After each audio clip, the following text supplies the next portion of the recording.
Japanese encephalitis. Where is it common? Japanese encephalitis, which was first documented in Japan in 1871, is primarily found in the rural and peri-urban areas in Asia, the West Pacific, and areas in the Torres Strait. The following countries have a known Japanese encephalitis risk,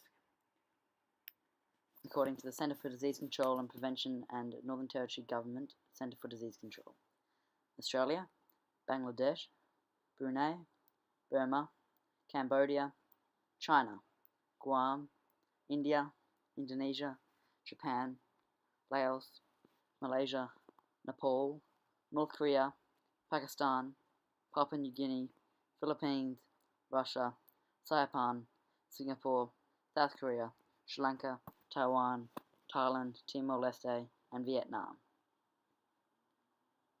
The rate of incidence is higher in Asian countries compared to other countries, as Asia has the species Culex that carries and transmits the flavivirus. This means that the rate of incidence is higher among Asian countries, as the mosquitoes that transmit the disease is not found in any countries outside of Asia and the West Pacific, except for parts of Australia. The rate of incidence is also higher in countries such as Indonesia and India, as humans live in close proximity to pigs and waterbirds. Pigs and waterbirds are a key part of the transmission cycle, as the virus, once in the pigs or bird systems, multiplies, leading to high levels in the bloodstream, which the mosquito then feeds on and picks up the virus. This means that in countries such as India, where many humans live in close proximity to animals, there is a higher chance of the disease spreading to humans. Meanwhile, in Australia, where very few people live in close proximity to animals compared to India, the rate of mosquitoes carrying this virus is vastly reduced, subsequently vastly reducing the rate of incidence.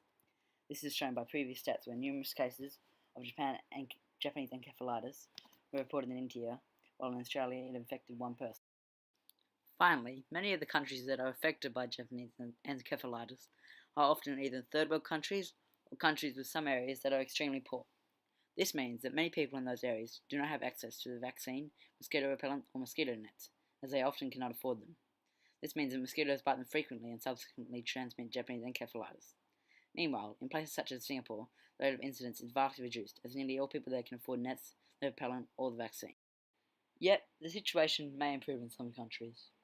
Indonesia, due to the close proximity of many humans to wild birds and pigs, the lack of mosquito nets and repellent, the small number of people that have been vaccinated, and the large number of people that live in rural areas, is a country where Japanese encephalitis is common. However, as the vaccine becomes cheaper and more accessible, and if the government starts a vaccination program, the rate of incidence should be reduced, though not very substantially. This is due to the huge amount of poverty in Indonesia. The disease will still be quite common, as there are many people who live in isolated and rural areas that do not have funds or access to aid. In addition, due to the increase in population and increased popularity in rice farming and pig rearing, the effects of government vaccination programs is likely to be limited, meaning the decline of JEV will be small.